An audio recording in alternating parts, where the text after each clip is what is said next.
What's up, fam? Happy Wednesday, guys. Pray for all. Let's pray. Dear God, bless this food, bless this time, and pray for everyone who's suffering right now. In Jesus' name, amen. All right, guys. So I'm going to tell you a story that I've never told you guys. And today we are doing smaller portions, but we are doing. I know people are like, this is not a small portion. What the hell? We're doing ground turkey and potato, and I'm only going to eat half of this because I already have had like 2 bites and I'm already full. We took our B12 today, and we are having banana and strawberry crystal light in here. And I'm going to tell you guys a story I don't think I've ever told you. Let me cut it in half so I can tell myself half. It's almost like shepherd's pie. See? Okay. So we said grace already. All right. Let me take the first bite. Okay. So, guys, this is when I had my first ever surgery. Okay. I was like 5 years old, right? So, so everyone would poke my belly and say, woohoo, like the Pillsbury Doughboy, from the biscuits when I was little. I wasn't a fat baby. I wasn't a fat baby. I just had a big belly. I don't know why. But anyways, because I could show you guys pictures. I was not a fat kid at all. I don't know what the hell happened. But you would have thought I'd have been a fat kid, and then in my teen years I'd be skinny. I wish to God. Anyways, so my mom was bathing me. She took me out of the bath. She was putting the baby lotion on me. She noticed a knot. She said, "That's weird. Why would he have a knot?" Because I was already asthmatic, whatever, and like I was very like in and out of the hospital my whole childhood. Like it was really scary for my family, right? So, anyway, so she noticed it. She kept an eye on it for about a week. So she took me to the hospital, the pediatric children's unit, right, and the Air Force, because you get medical care through my dad's job, right, because he was Air Force. So anyway, she took me there, and I love this pediatric place. They wanted the kids to feel safe. The kids who were like had cancer or whatever issues, right? It was decked out, the whole kids unit. It was so cool. And it's so funny, I live in Florida, but everything was like Sesame Street and Disney, and like they had a whole Disney room, and they would give you stickers if you were good and you got your shot and you were, a good kid or whatever, and didn't cry and didn't throw a fit or whatever. And they had a candy room, and these were like the best nurses ever, right? So they kept me alive pretty much my whole childhood when we lived in Ohio. So anyways, so we went to the kids' floor, go upstairs, and then I remember my mom was like pushing me. No, I was walking. I could walk by that time. So I remember I was walking, holding her hand. I didn't even know why I was there, but I was so amazed by like all the cartoons. And my little brother was in the stroller. That's what it was. My little brother was in the stroller. So we get up there and we go upstairs, and then they sign us in, and then we go to the little kids' room in the little corner and play. And then the nurse comes in, takes us, they weigh you, they type everything into the computer, right? They don't use tablets at this time because tablets didn't even exist. So then, what was cool was when we were on base, my dad could leave his office and come see us and have lunch with us in the commissary. So he would come down, and we'd be all excited to see our dad because our dad was like a hero to us and super, super cool. So he'd come down, and he would hold us, and then he would, because it was hard for my mom to do both of us, right? Because my little brother was hyper, I was very hyper. So my dad would come and help her, right, on his lunch break. So then, anyways, so he came down, he's holding my little brother. The doctor comes in, the doctor's like, your son has a hernia. And so they, do the investigation to make sure there's no child abuse, whatever.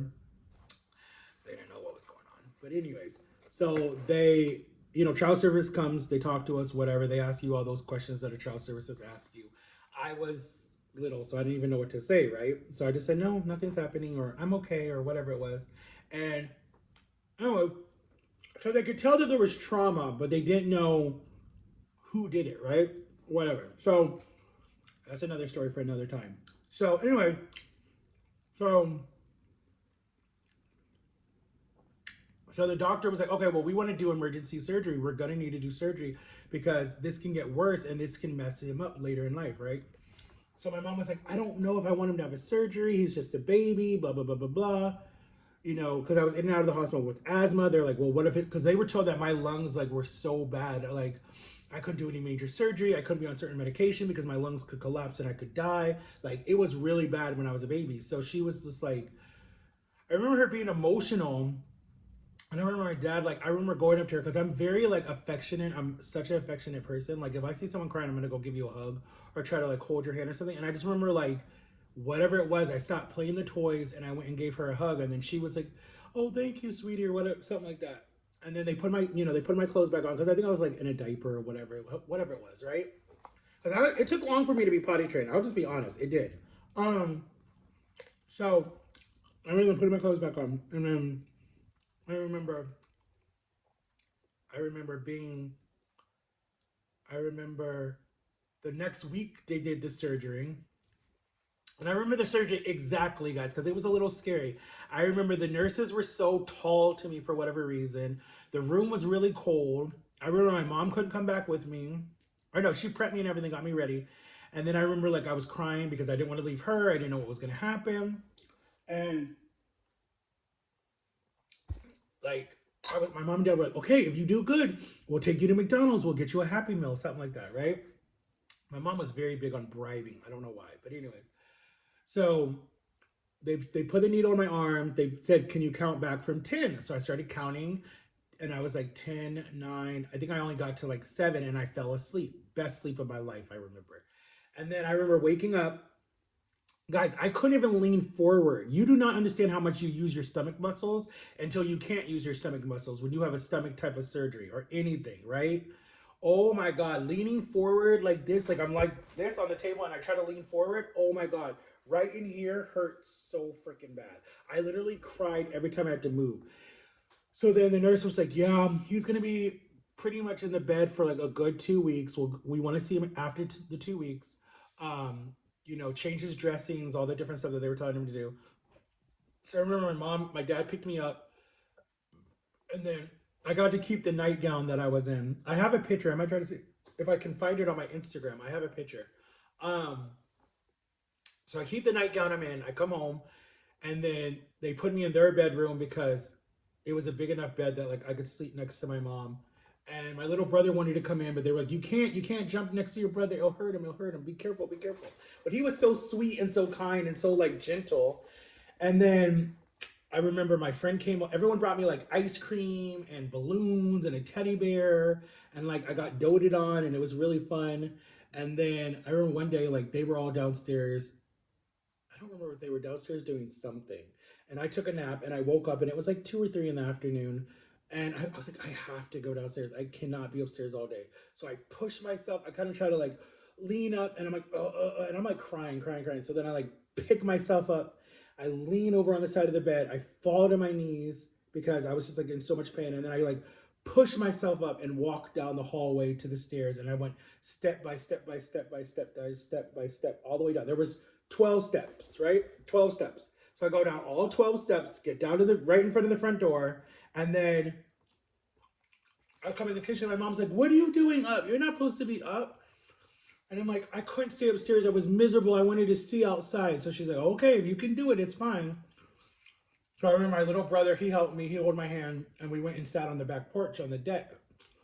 And I watched him play, ride his bike around, whatever. He's like, you'll be able to play with me soon, blah, blah, blah, blah. We'll be able to ride the bikes. Then my best friend William and his mom, they came up. They brought me some pizza because they knew I like Little Caesars. So they brought me a slice of pizza. I couldn't really eat it because my stomach just hurt. And I remember we just sat and talked because our backyard was so shady with these big oak trees where you could get syrup, maple syrup out of. They were maple trees. You could get syrup out of them or whatever. You drill a hole in the tree and then all the syrup come out for real. And this is not a lying story. This is the truth to people who say that I lie and make up stories. So then I recovered. Like in 2 weeks, I was good. I went back to the hospital. I was able to walk in myself. They said everything looks good. I literally have a scar from here because back then they would cut you all the way from the top. I have a scar from here all the way down to my belly button. And now my belly button was an outie. Now it's an innie. And you can still see the scar. So from the age of 5 all the way until I was 29 when I did my second surgery on my stomach, funny to say, I did pretty good. I've never broken a bone in my body. I've never been hospitalized past 24 hours. Well, until, I almost died. I was in the hospital for 4 freaking weeks, guys, when I had a blood clot and pneumonia. 4 freaking weeks. I hated it. And I don't want to go backwards, and I know a lot of people are like, oh, he's going to gain all the way back and be in the same situation. Hell to the no. I curse anyone who says that. Don't put that on me. Don't put that out there. No. I know I've gained weight. Believe me, I know I do. 100%.